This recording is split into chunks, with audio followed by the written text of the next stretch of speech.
that person smells bad. Or even worse, people from this or that country smell bad. Lots of the time on social media, we keep hearing these kind of comments where people from different countries keep blaming each other for smelling bad. But here's the thing, our sense of smell is way more powerful than just catching unpleasant odors. It shapes how people see us, remember us, and think about us.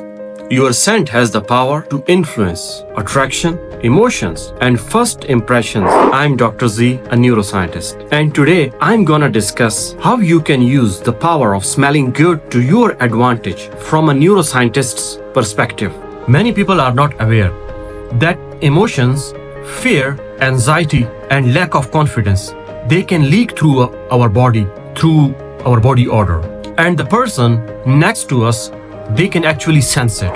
So today, from a neuroscientist's perspective, I'm going to discuss that how you can use the power of smelling good to your advantage to make lasting impressions, unforgettable memories, and feel good about yourself. Let's, for our understanding, first dive into the fascinating biology of how do we smell, how it reaches our brain, and which centers of the brain process it, and why scents have such a deep connection with memories and emotions.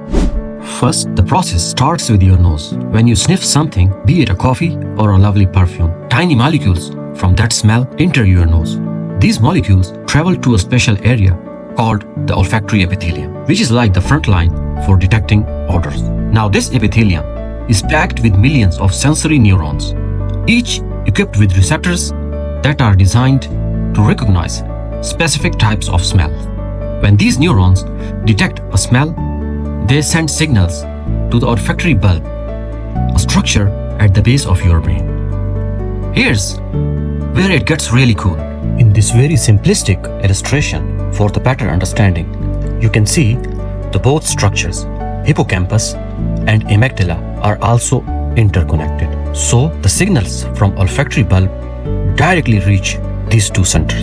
Hippocampus is the memory center, and some of its functions are short-term memory, long-term memory, and learning. Whereas amygdala, being the emotional center, is responsible for processing emotions. So after understanding the biology of smell, now let's have a look at some of the research studies which actually back up the claim that how smell can impact our life on such a deeper level. So research shows that odors, even when presented without conscious awareness, can modulate emotion and mood.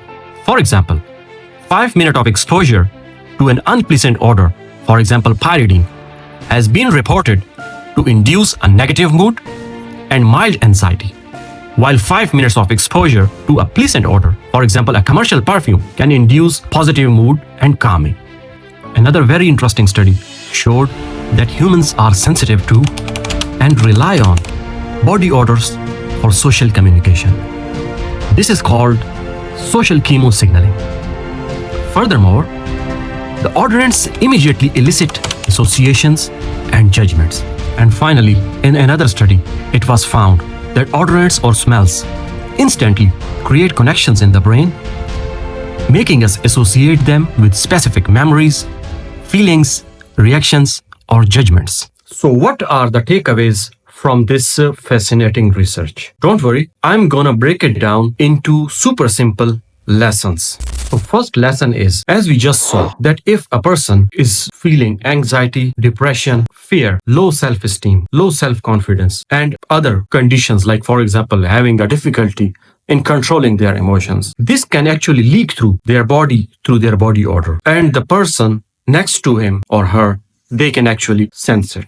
So here's the thing, this can actually influence how others see you. So if you are going for an important job interview, or if you are going on a date, or you are going to an important meeting, these emotional signals can unintentionally give someone else a psychological edge over you, because they might feel more confident, more dominant, because they are picking up your nervous signals unintentionally through their subconscious. Therefore, you can actually stop your body from giving off these emotional signals to the person next to you by using a simple deodorant or a quality fragrance, which we will talk about in another video.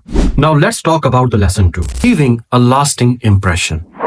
So our brains are wired to associate the scents with memories. We saw this during the biology section of this video. So by smelling good, you are not only making yourself noticeable to the other person at that particular moment, but literally you are actually embedding yourself into their memories.